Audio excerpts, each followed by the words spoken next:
Okay, so this is part two of the KAP install. My first section I had was just the disassembly of the radio and installing the components inside and running everything in. My two boxes that are attached are actually behind this USB 12 volt cigarette lighter adapter right here.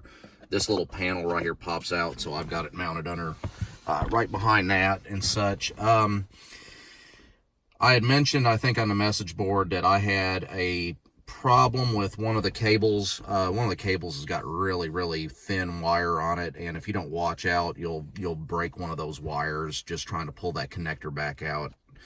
My initial install, I had just plugged that in so I could see if it was going to work, and then when I went to unplug that to run the cable somewhere else, one of those cables did break, and so I had to do some splicing and such and do some soldering, and but I got that fixed up and such. So I do have an email out to KAP, and they're on holiday right now, so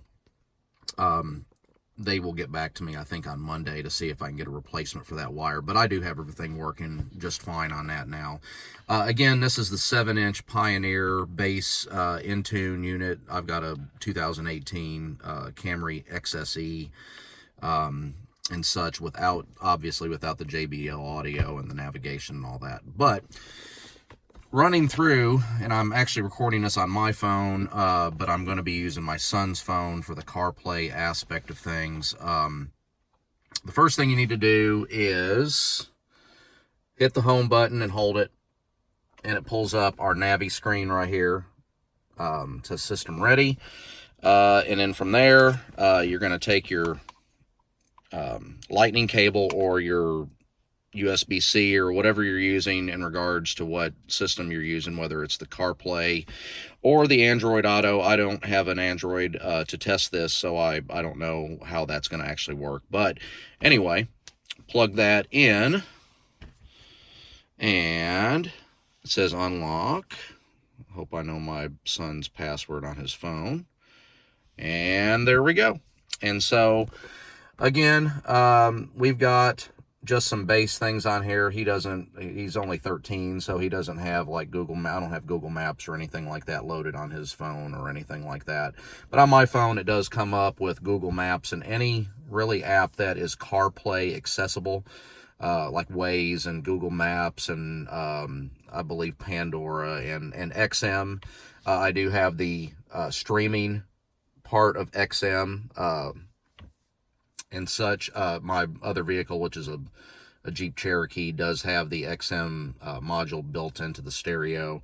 Obviously, since this is the base in-tune unit, this one does not have the XM capability built in. And so I use the app whenever I need to do things. Plus, I have Audible and things like that where I can listen to books and things like that. But as you can see, everything works in regards to like you would see on a typical CarPlay unit if you were to have one just installed either aftermarket wise, or if you have the 2019, I guess, that has the CarPlay and such built into it. But yeah, it's very much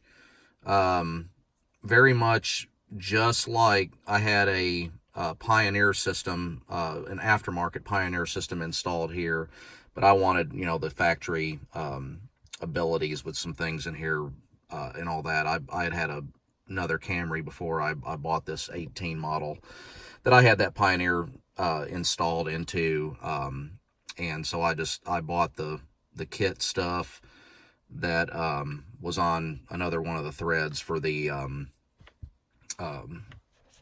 Camry website stuff and all that. That came with like the dash kit and the Metra connectors and things for the back of the radio and such. That was very limited, but it was nice to be able to have CarPlay until this KAP box came out. This way I can have all the factory things still available. Again, to get back to the regular screen, all you got to do is tap the home button. And, again, I can go into menus and pull up, any of the car settings and such. So, again, holding the button for a couple seconds gets you back to CarPlay. I do have everything running through the Bluetooth in regards to listening to music, listening to the prompts with Google Maps and all that stuff. It's kind of finicky when it comes to things, and so you have to watch out how you actually have your Bluetooth set up.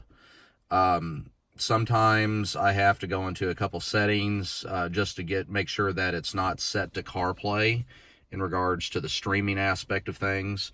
They do give you a 3.5 inch or 3.5 millimeter like headphone jack type thing that plugs into the auxiliary port down here, and then it comes with a microphone that you can mount. My old system, my old Pioneer that I pulled out of here that had CarPlay, I've still actually got the microphone installed up here. However, I'm not using it for anything. I don't have it plugged into the KAP unit because the Bluetooth with the factory system does work and such. And so I like it so far. It works just like my other Pioneer aftermarket unit that I had in here. And so if you have any questions, you guys can always ask me on the forum. Again, this is R Payton 1974, and so thanks again.